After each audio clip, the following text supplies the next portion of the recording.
What it do, Jab Turkeys? Alright, so recently Quincy Jones was interviewed by, I believe, let me see who interviewed. Was it Complex? Oh, The Hollywood Reporter. The Hollywood Reporter asked him some questions. Quincy's a legend. He's worked, especially known for the stuff he's done with Michael Jackson. Interesting enough, Michael Jackson dated Elvis's daughter, or married Elvis's daughter. Priscilla? Priscilla Presley, yep. So they asked Quincy Jones, have you ever worked with Presley? And Quincy responded, no, I wouldn't work with him. The press asked why? Why not? And he responded, I was writing for orchestra leader Tommy Dorsey. Oh God, back in the 50s. Well, they took it back on that one. And Elvis came in, and Tommy said, I don't want to play with him. He's a racist mother, fill in the blank. And then Quincy said, you know what? I'm going to shut up now. Because, he probably isn't going to... Can you go back? Sorry. He doesn't want to. He probably doesn't want to be asked these questions in every interview. So he's just like, you know what? I'll just leave that there. Here's a little bit more from this quote. He said, but every time I saw Elvis, he was being coached by Otis Blackwell, telling him how to sing. So I'll say this. And before I even say this, I grew up on Elvis. I've always liked Elvis's music. He's got a great catalog of music. My mom had all of his albums. I used to play Viva Las Vegas like crazy, Jailhouse Rock. I love his music. Yeah. Do I know if he's racist? Never met the guy. Wasn't even alive when he died. So I wouldn't know if he is. I will say this though. It is a fact. Elvis stole from black culture. Elvis stole music from black people.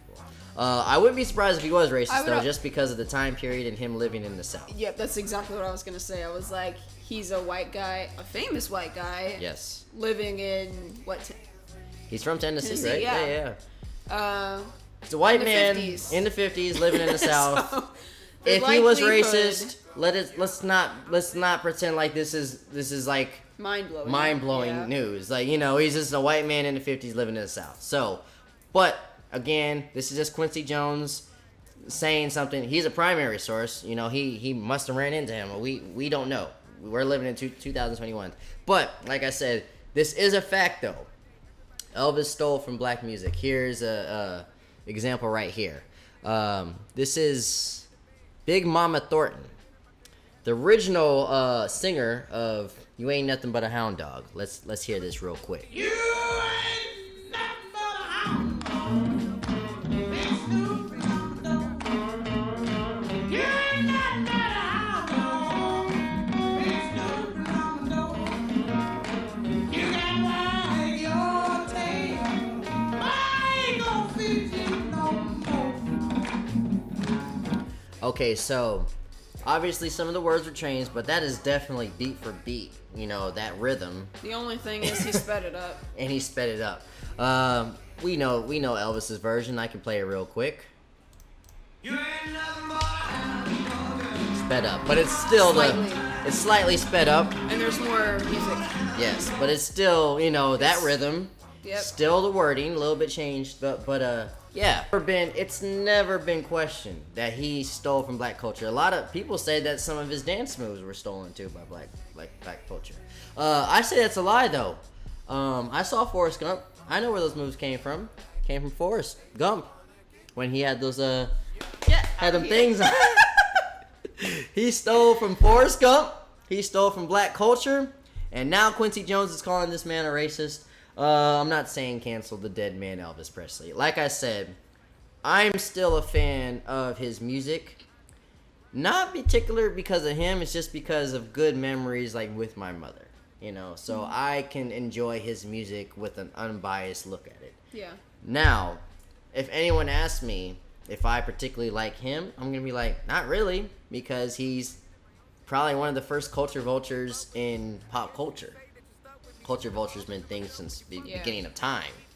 But when it comes to like mainstream success on that level, He made it. On that level right there, like diamond selling artist. Yeah. Yes, he is 100% guilty of stealing from black culture. Mm-hmm. So racist, thief, whatever you want to call it, but it is what it is, man. You got, you know, but Quincy Jones is very entertaining when it comes to his interviews. So I don't know if you heard this old interview he did where he was talking about, he was just wilding out, but when you get to a certain age, you can just say whatever you want. Yeah. He's at that fucking age where anything I say whatever.